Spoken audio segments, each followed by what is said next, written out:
નમસ્કાર મિત્રો, તમારું સ્વાગત છે અમારી ચેનલ અમૃતની જમાવટમાં। અને આજે આપણે આવી ગયા હતા રાજપુરા ગામમાં, જે વાવથરા જિલ્લાના દિયોદર તાલુકામાં આવેલું છે મિત્રો। અને અહીંયા એક હનુમાનજીનું મંદિર આવેલું છે, જે ઝેરીલા હનુમાન તરીકે ઓળખાય છે મિત્રો। તો તેમનું નામ ઝેરીલા હનુમાન કેવી રીતે પડ્યું અને શા માટે પડ્યું તે આપણે સંપૂર્ણ માહિતી જાણીએ આગળ વિડીયોમાં। તો તમે વિડીયોમાં બન્યા રહેજો મિત્રો। અને આપણે હવે अंदर जाइए અને હનુમાનજીના દર્શન કરીએ અને તમને પણ દર્શન કરાવીએ મિત્રો। તો વિડીયોમાં બન્યા રહો।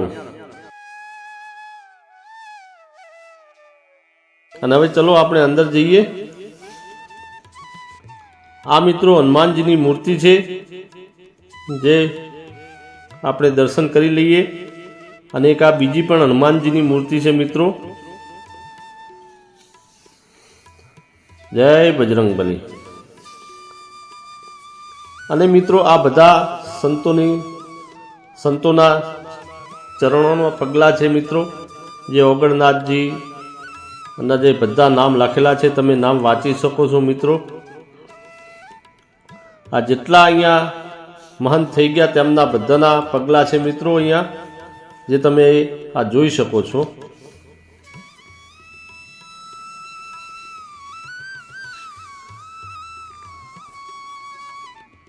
અને મિત્રો આ મહાદેવપુરીજીની જીવિત સમાધિ છે મિત્રો।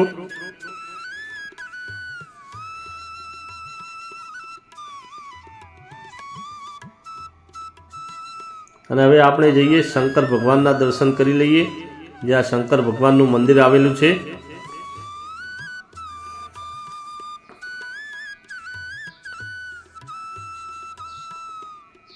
જય શિવશંકર, હર હર ભોલે। અને આ મિત્રો ધર્મશાળા છે। આ ધર્મશાળામાં ફોટો મૂકેલો છે। આ જો મિત્રો કેટલી મોટી ધર્મશાળા છે। આ ધૂણો છે મિત્રો।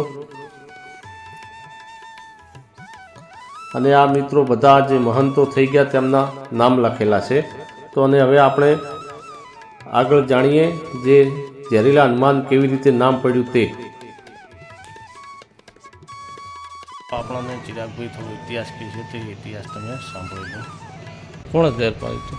બાદશાહે નવાબની સરકાર હતી, નવાબ હતું, નવાબનું મુસલમાનોનું રાજ હતું ને, ત્યારે દેવ દરબારવાળા બાપુ અને આ મઠના મહંત હતા મહાદેવપુરી બાપુ, એ બે બાપુને મહાદેવપુરી બાપુને ઝેર પાયું હતું બાદશાહે। ક્ષેત્રીને જ પાયું છે ને, કઈને પાયું હતું, એમ ઝેર પાયું। તમારા કે હનુમાનનું જેવું હાથ છે, મારે જોવું છે, લો કે આ ઝેર પીવો કે। પછી બાપુને ઝેર પાયું હતું, અને એ ઝેર બાપુ એ દાડે કીધું પ્રમાણે ત્રીજે દાડે બાપુએ તસલી ઓગળીએ ફોકણી મારી અને ઝેર કાઢીને વાટકા માર્યું હતું કે લો કે તમે મને ઝેર પાયું હતું, એ આવ્યું ઝેર। ત્યારથી આ દાદાનું નામ ઝેરીલા હનુમાન પડી ગયું। લગભગ આ કહાની તો 400-500 વર્ષ જૂની છે ને, એ મુસલમાનોનું રાજ હતું ને તારનું। અને એ મહાદેવપુરી બાપુની જીવત સમાધિ છે એ રીતે।